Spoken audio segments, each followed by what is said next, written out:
तो इस प्रश्न का उत्तर किसे देने दो, स्टूडेंट्स को देने दो। और ये हो गया हमारा इनडायरेक्ट ऑब्जेक्ट। ठीक, तो सर आपने डायरेक्ट ऑब्जेक्ट कैसे पहचाना? तो डायरेक्ट ऑब्जेक्ट पहचानने के लिए अपने आप से पूछिए कि कौन सी ऐसी चीज़ है या वो क्या है जिसका उत्तर स्टूडेंट देंगे, तो पता चलेगा आपको यह प्रश्न। ठीक है, तो ये हमारा डायरेक्ट ऑब्जेक्ट हो गया।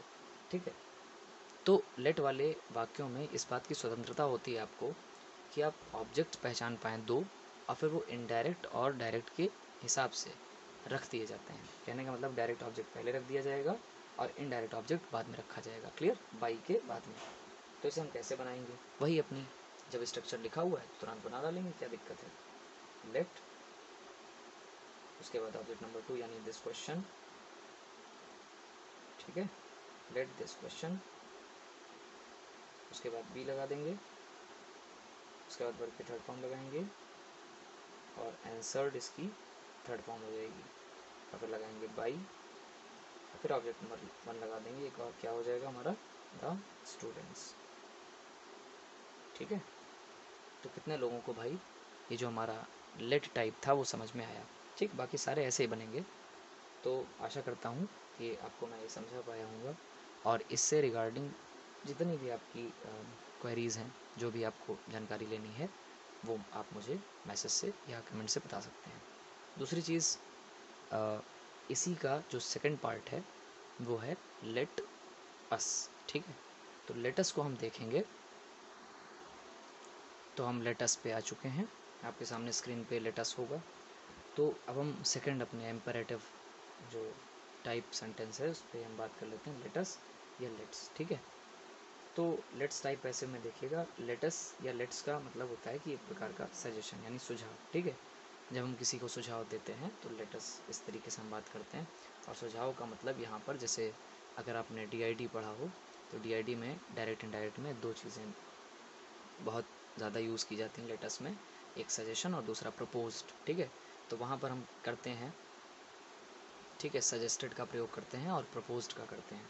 तो जब भी आपको सजेशन लग रहा हो, यानी किसी वाक्य में ऐसा लगे कि सामने वाले को सलाह या सुझाव दिया जा रहा है, तो उसके लिए हम सजेशन का यूज़ करते हैं। और जब भी आपको ऐसा लगे कि सामने वाले को प्रस्ताव दिया जा रहा है, तो वहाँ पर हम प्रपोज्ड का इस्तेमाल करते हैं। ठीक है, तो खैर जो हमारे पास सेंटेंसेस हैं तो उनके लिए उनकी जो बनाने की प्रक्रिया है, स्ट्रक्चर है, वो हम देखेंगे। तो एक्टिव में आपको क्या मिलेगा कि लेट्स या लेटस लगा होगा। ठीक है, तो हमारे पास एक सेंटेंस है, let's wait for some more time. ठीक है, तो इसका जो पैसिव स्ट्रक्चर है कैसे बनेगा, it is suggested that we should plus as it is. इसका क्या मतलब हुआ, जो भी आपका वाक्य लिखा है उसे हम उतार देंगे। ठीक है, जो लिखा हुआ है उसे उतार देंगे। लेकिन यहाँ पर रुकिए, थोड़ा सा स्टॉप हो जाइए और इस बात पर ध्यान दीजिए कि कहाँ से हम वाक्य को उतारेंगे। ध्यान रखिएगा, लेट्स को हम छोड़ देंगे। ठीक है, इसे हम हटा देंगे, इसे हम गायब कर देंगे, और जहाँ से हमारी मेन वर्ब शुरू हो रही है वहाँ से हम सेंटेंस को एज इट इज़ उतार देंगे। क्लियर है सबको? ये चीज़ ध्यान रखिएगा, फिर से सुन लीजिए। यहाँ पर हम it is suggested that we should से शुरू करेंगे, लेकिन जहाँ पर एज इट इज़ का मतलब क्या है कि जहाँ पर हम लेट्स लिखा है इसको हटा देंगे, और जहाँ पे हमारी मेन वर्ब है वहाँ से हम सेंटेंस को शुरू करेंगे। ठीक है, तो अगर हम इसका सेंटेंस बनाना हो इस एक्टिव को, तो कैसे बनाएंगे, इट इज़, ठीक है, यहाँ लगा देंगे सजेस्टेड दैट, उसके बाद लगाएंगे वी, उसके बाद लगाएंगे शुड, और कहाँ से उतारना है तो लेट्स हटा देना है, वेट से उतारना है पूरा।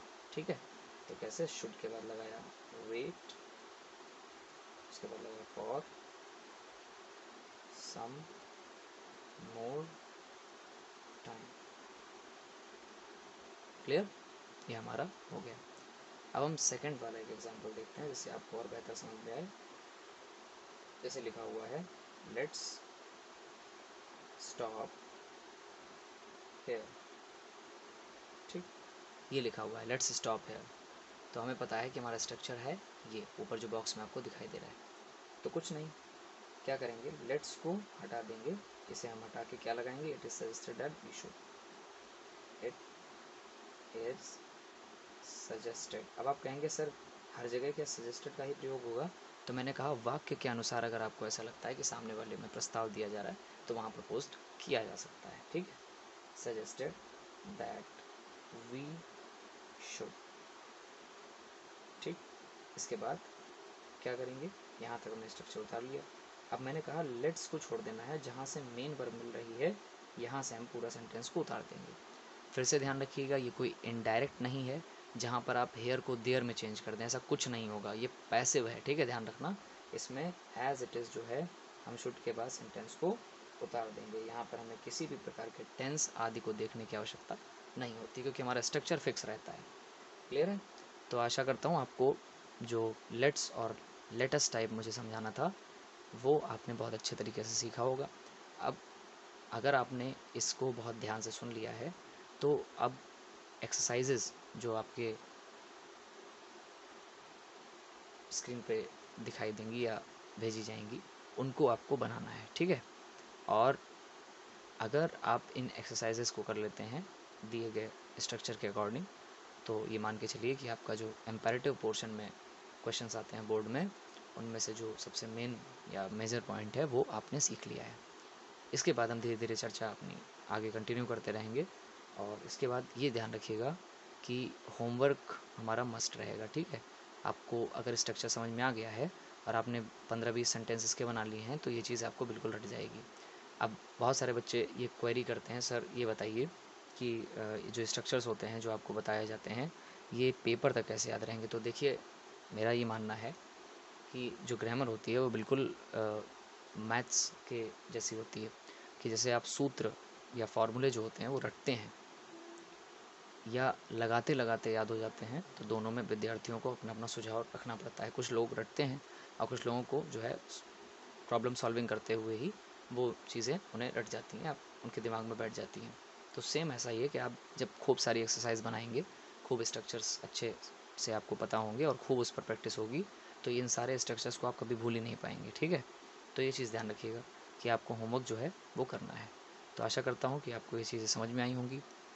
फिर नेक्स्ट क्लास में किसी और टॉपिक पर चर्चा होगी। अपना ध्यान रखिए, खुश रहिए, मस्त रहिए और खूब मेहनत से पढ़ाई कीजिए। अगली क्लास में मिलेंगे, तब तक के लिए बहुत बहुत शुक्रिया, बहुत बहुत धन्यवाद।